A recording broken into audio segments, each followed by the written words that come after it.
মুহাম্মদ ওয়া আলা আলি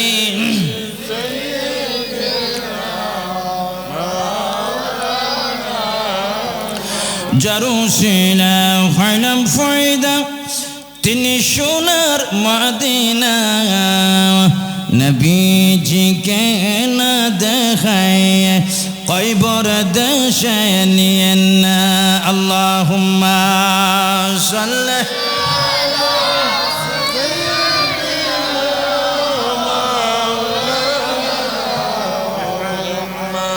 ওয়া আলা আলি সাইয়্যিদিনা।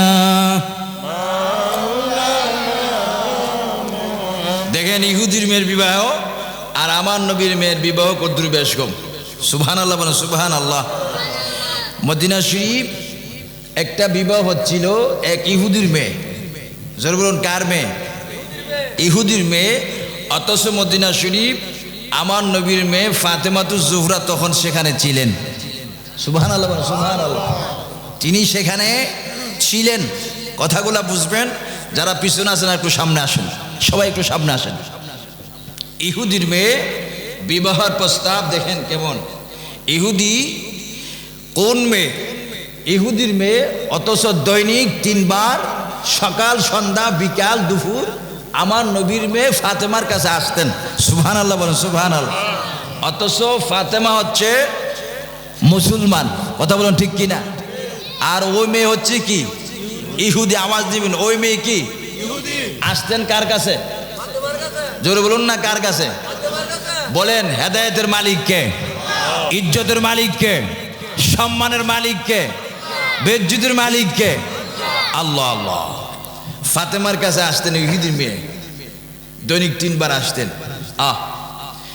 তো ইহুদি তার মেয়ের বিবাহের প্রস্তাব সমস্ত রাজকন্যাদেরকে, রাজাদেরকে দাওয়াত করলেন ইহুদির বাড়িতে আসার জন্য। সুবহানাল্লাহ বলেন সুবহানাল্লাহ।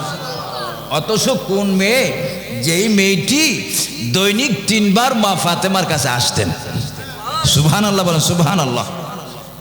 বাবা এসে মেয়েকে বলতে লাগলেন, মা, ও মা, তোমার নসিব ভালো, তোমার তকদির ভালো, তোমার মুআমালা ভালো। কারণ এমন এমন মেহমানের আগমন আজকে বাড়িতে হবে যারা রাজকন্যা, রাজার মেয়ে, রাজকীয় পোশাক পরিধান করে শুধু বাড়িটি স্বর্ণ আর স্বর্ণ দিয়ে পরিবর্তন করে দেবে। সুবহানাল্লাহ বলেন না সুবহানাল্লাহ। ওই মেয়েটি সেখানে বসে বসে চোখের পানি ফেলে ফেলে কাঁদতেছে। ইহুদি মেয়েটি চোখের পানি ফেলে ফেলে কাঁদতে আসেন। বাবা এসে মেয়েকে বললেন, মা,